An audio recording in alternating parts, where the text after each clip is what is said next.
Nous sommes à la soirée de la galette de la charité organisée par Jenny. Effectivement, ça fait la 35e édition, la 35e année qu'elle le fait.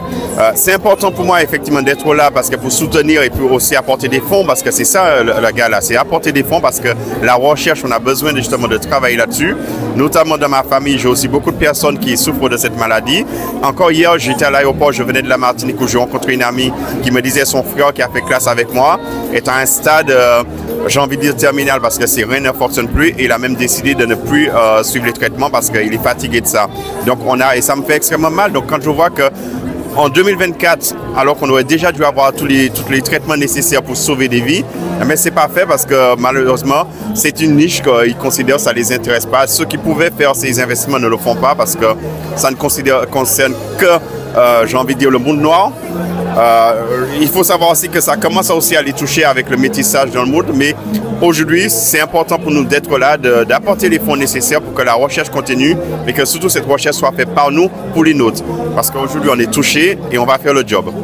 La drépanocytose se soigne maintenant, mais c'est ce qu'on demande, ce qui manque, ce sont de l'argent.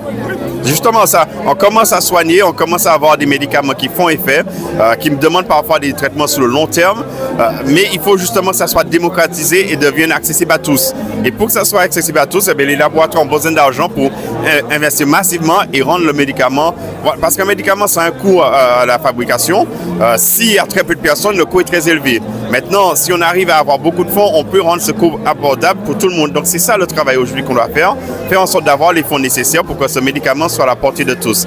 Je rappelle que la maladie, ce n'est pas un choix. On est victime de la maladie. Et aujourd'hui, si on a la possibilité de travailler, nous, de notre côté, pour rendre ce médicament accessible à tous, on fera le travail qu'il faut.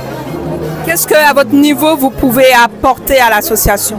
Donc, à notre niveau, à mon niveau, il y a deux choses. Déjà, être là ce soir, participer, apporter les fonds nécessaires, mais aussi il faut dire, j'ai lancé récemment une société de téléassistance pour les personnes âgées qui s'appelle Dahlia Serenity. Là aussi, on a pas mal de personnes qui souffrent de maladies. Donc, tout ce que nous, on peut apporter, ça veut dire dès lors que Jenny nous appellera ou bien l'association nous appellera pour dire, voilà, dans tel ou tel domaine, on a besoin de personnes, on a besoin de compétences, eh bien, on le mettra parce que ce sont les nôtres qui souffrent de cette maladie. Ce n'est pas des gens d'ailleurs, ce sont les nôtres. Eh bien, là, on peut travailler. Donc, on est à l'écoute. Je sais qu'elle est très bien organisée, elle a toute une armée autour d'elle, mais quand elle vient frapper à la porte, eh bien, ce qu'on peut faire, on fait avec elle. Et on connaît l'intérêt de la chose.